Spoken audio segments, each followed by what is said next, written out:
Orar nesse momento. Senhor, mais uma vez, diante de Ti, nós estamos gratos pela vida dele.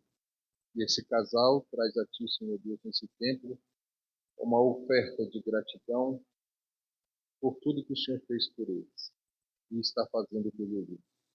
Então, em nome de Jesus, nós rendemos graças ao Teu nome, com gratidão em nossos corações, porque o Senhor é Deus. Em nome de Jesus. Seja louvado. Muito bem. Gostaria de pregar nesta manhã e falar com os irmãos. Nós vamos abrir bastante a Bíblia e nós vamos tratar de um tema que se chama Motivados para Salvar. Eu sei que a lição da Escola Sabatina vem tratando desses aspectos de missão, mas eu gostaria hoje de trazer uma ênfase para que você pudesse refletir, os irmãos que moram aqui neste lugar, para que nós pudéssemos refletir na nossa situação e também na nossa posição como adventistas do sétimo dia. A nossa reflexão tende a levar-nos a pensar e a entender o que a palavra de Deus tem para nós hoje. E eu queria entender também, junto com você hoje, o seu papel aqui neste lugar, o seu papel aqui neste bairro, o seu papel aqui como cristão, como filho de Deus, como aquele que busca entender quem é Deus e quem é Cristo. Então, eu gostaria hoje de, nesse momento, convidá-los a abrir Apocalipse 14.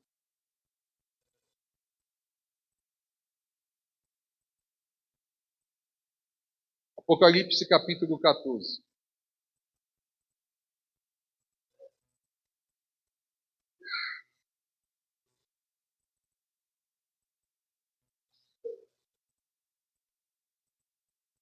Vamos ler os versos 1 em diante. Por enquanto, até o 4. Olhei, eis o Cordeiro em pé sobre o monte Sião, e com ele 144.000, tendo na fronte escrito o seu nome e o nome do seu Pai. Ouvi uma voz do céu como voz de muitas águas, como voz de grande trovão. Também a voz que ouvi era como de arpistas quando tangem a sua harpa. Entoavam um novo cântico diante do trono, diante dos 4 seres viventes e dos anciãos. E ninguém pôde aprender o cântico, senão 144.000 que foram comprados da terra. São estes os que não se macularam com mulheres, porque são castas. São eles os seguidores do Cordeiro por onde quer que vá. São os que foram redimidos dentre os homens, primícias para Deus e para o Cordeiro. Queridos, aqui nós estamos vivendo uma profecia de Joel, capítulo 2, verso 32, onde o Senhor revelou que um povo seria ungido por Deus, receberia o Espírito Santo e venceria a batalha final. Mas antes de lermos Apocalipse 13, tem que estar em mente algo no nosso coração. Perdão, Apocalipse 14. Apocalipse 13 traz aqui para nós uma grande batalha espiritual, mas também mental, psicológica, mas também filosófica, aonde um povo está sendo enganado pela besta que emerge.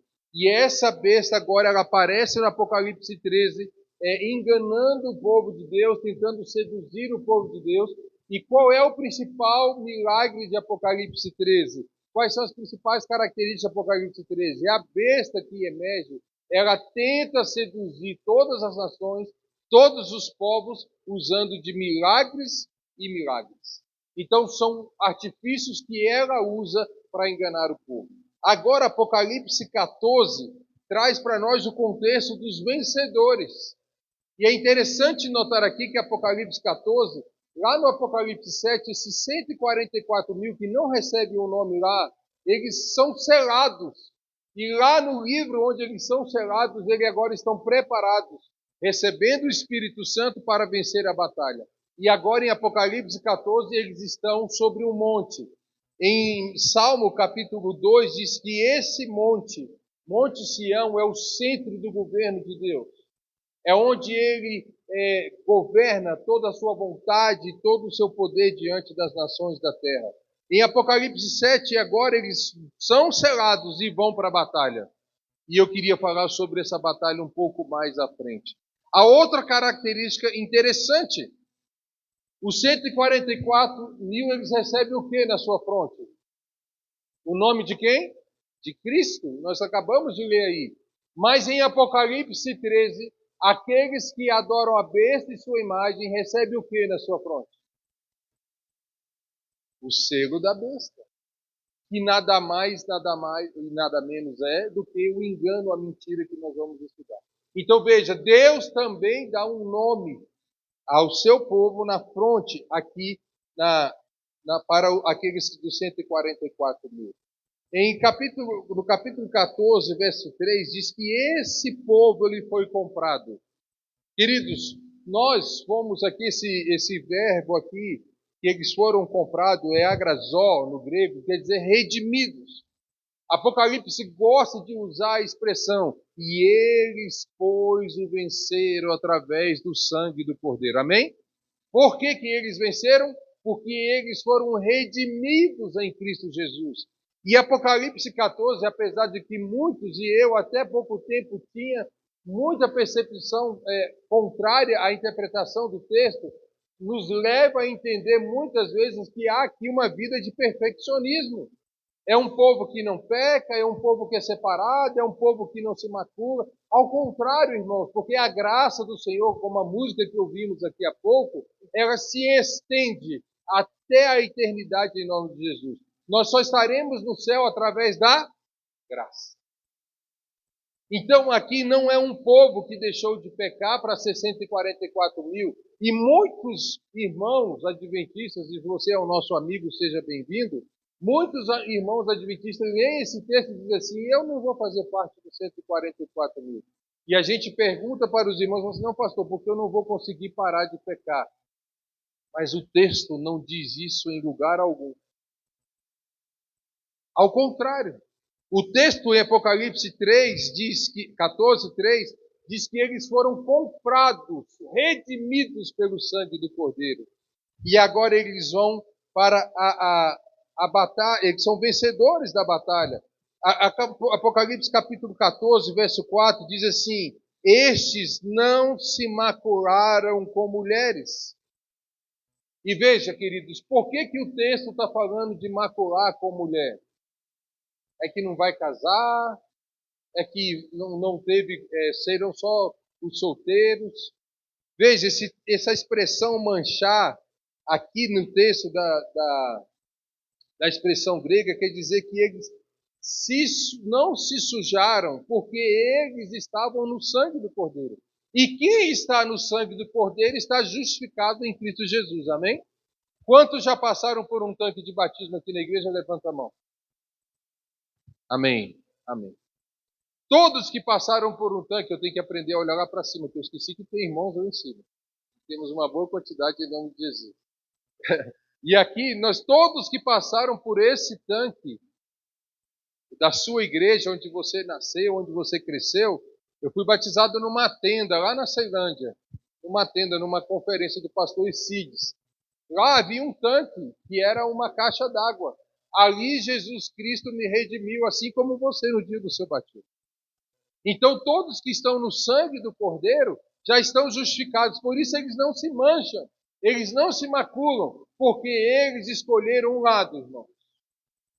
Eles escolheram o lado da verdade.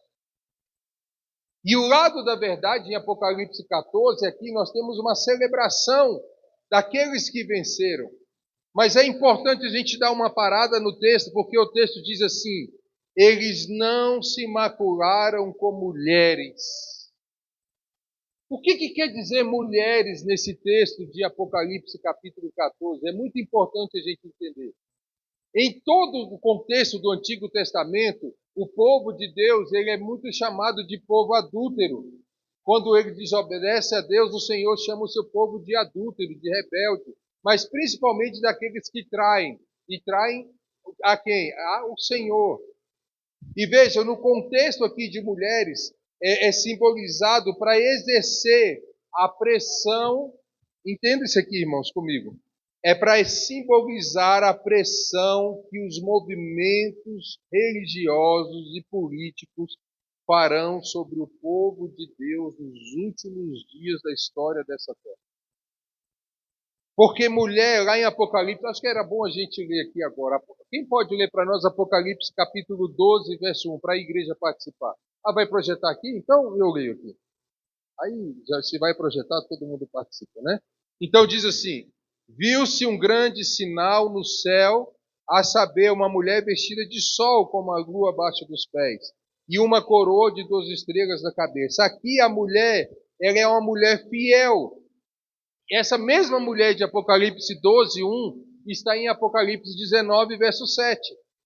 Mas também, em todo o livro de Apocalipse, capítulo 17 e 18, nós temos outra mulher, chamada de meretriz. E essa meretriz, ela tem uma função, que é prostituir o povo da terra. E essa palavra prostituir, essa palavra ela é tão forte para nós, mas não é o contexto que nós temos da palavra real de prostituição. Não é contato sexual, não é traição, não é pornografia aqui no caso, embora a pornografia faça parte também. Mas nesse caso aqui, prostituição é quando o povo de Deus se relaciona com outras coisas que não seja Jesus Cristo. É quando o povo de Deus entrega a sua vida, a sua confiança a outra coisa que não seja o Senhor Jesus Cristo que nos salvou. É quando o povo de Deus trai ao Senhor, num símbolo aqui de mulheres, em todo o contexto religioso, para que adorem a besta. E veja, aqui diz que eles são castos, são homens e mulheres, né, que não se contaminaram com a mentira. Então, o Apocalipse 14, irmãos, eu quero levar vocês a pensar lá no fim do sermão. Ele está caminhando a gente para uma coisa.